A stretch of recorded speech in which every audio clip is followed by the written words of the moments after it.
మాజీ రాష్ట్ర మంత్రి వర్యులు హైదరాబాద్ గారిని సాధారణంగా ఆహ్వానిస్తున్నాం.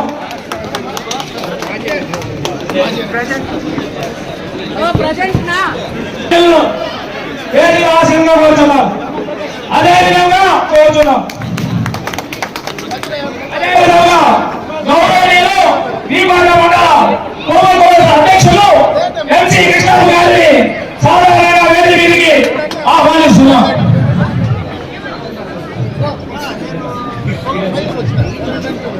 గౌరవనీయులు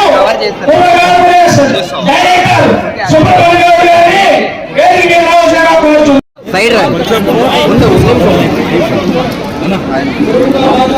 నమస్కారం.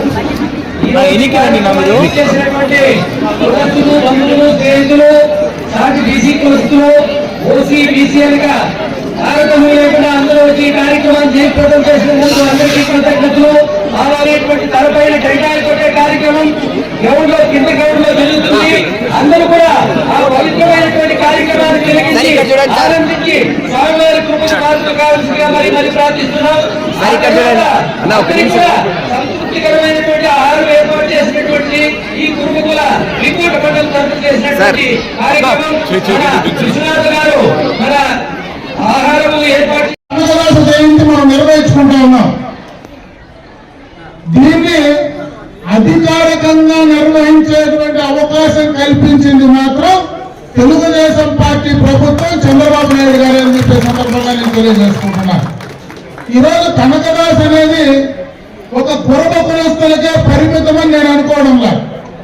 ప్రతి ఒక్కరికి సమాజంలో మంచి నేర్పించి మరి ప్రతి ఒక్కరికి ఆ కనకదాసు గారి కీర్తనల ద్వారా ఈ సమాజానికి ఒక మంచి మెసేజ్ ఇచ్చి రాబోయే కాలంలో అందరూ ఆయన ఆశయాలకు అనుగుణంగా నడిచేటువంటి కార్యక్రమాన్ని ఈ రోజు దేశమంతా, మన భారతదేశం అంతా ఇచ్చారంటే ఆయన జయంతిని బ్రహ్మాండంగా మనం నిర్వహించుకోవాలా. ప్రతి సంవత్సరం ఆయన ఇచ్చినటువంటి సమాజం మెసేజ్ ని మనము మన భవిష్యత్ తరాల వాళ్ళు నిలబెట్టుకొని ముందుకు వెళ్ళాలని చెప్పి నేను ఈ సందర్భంగా మిమ్మల్ని అందరినీ కూడా కోరుకుంటా ఉన్నా. ఎందుకంటే మన ప్రాంతంలో కుర్మ కులస్తులందరూ కూడా చాలా ఉన్నారు. ఇంతకు మునుపైతే రాజకీయంగా ఈ కులంలో పెద్దగా చైతన్యం లేదు. ఈరోజు రాజకీయంగా, ఆర్థికంగా అందరూ కూడా ఈ కులంలో చైతన్యవంతులయ్యారు. ఈ రోజు మీకు కూడా రాజకీయ పరంగా, ఆర్థిక పరంగా అన్నిట్లో కూడా సమానంగా ముందుకు వెళ్ళడానికి ఖచ్చితంగా కూడా మీరు ముందుకు రావాలా. రాబోయే కాలంలో యువకులను ప్రోత్సహించాలా. వాళ్ళకు కావలసినటువంటి అన్ని రకాలైనటువంటి సహకారం ఖచ్చితంగా ఈ ప్రాంతంలో మీ ప్రజాప్రతినిధిగా నేను ఖచ్చితంగా మీ గంటగా ఉంటానని చెప్పి మరొకసారి తెలియజేసుకుంటున్నా. అది కూడా నేను ఎందుకు మీకు అండగా ఉంటానంటే, నాకు బుద్ధి తెలిసినప్పటి నుంచి, అంటే మా ఊరు కేడవాకి, నాకు బుద్ధి తెలిసినప్పటి నుంచి మా చుట్టూ ఉండేదంతా కురబ కులస్తులే. నాకు చిన్నప్పుడు ఎందుకంటే ఇంట్లో తుపాకులు ఎక్కువ, నాకు 3 ఉన్నాయి. నాకు మా ఇంట్లో 6 తుపాకులు, లైసెన్స్ తుపాకులు ఉన్నాయి. చిన్నప్పటి నుంచి ఫైరింగ్ చేశాక నాకు చిన్నప్పటి నుంచి పార్వేట్లు పోయేది అలవాటు. దాన్ని మొట్టమొదటగా నా 10వ తరగతి అయిపోయి ఇంటికి వస్తానే మొట్టమొదటగా మా ఇంట్లో తుపాకీ ఎట్లా కాల్చాలని నేర్పించింది ఎన్నడం నేను కుర్మ కులస్తుగా.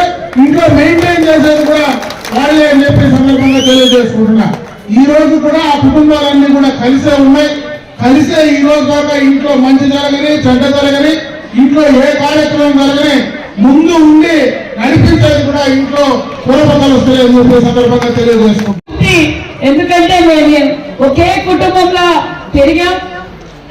మరి నాకైతే ఈ రోజు ఈ వేదిక మీద ఒక మంత్రిగా మాట్లాడుతున్నాను అంటే మరి నిజంగా మన మాజీ మంత్రివర్యులు, మీ అందరి శాసన సభ్యులు, మా సోదరులు అమర్నాథ్ రెడ్డి అన్న గారికి, అదేవిధంగా మరి కర్ణాటకలోనే కాదు, ఆంధ్రాలోనే కాదు, తమిళనాడులోనే కాదు, కురుబులందరూ అన్ని రంగాల్లోనూ ఉండాలి, అందరూ కలిసి విజయవంతంగా అన్ని రంగాల్లోనూ మరి ఉండాలి అని తన భుజస్కంధాలపై వేసుకొని మరి ఏదైతే మన భక్త కనకదాస్ గారు సంఘటితంగా ఉంటే మనం ఏదైనా సాధించగలం అన్నదానికి మరొక నిదర్శనమే మన ఒత్తూరు ప్రకాశ్ అన్న గారు అన్న విషయాన్ని కూడా మీకు అందరికీ తెలియజేస్తూ మరి వేదిక పైన ఉన్న మరి పలమనేరు మరి బైరెడ్డిపల్లి పూర్వ సంఘం నాయకులకు, డైరెక్టర్లకు, వేదిక పైన ఉన్న పెద్దలకు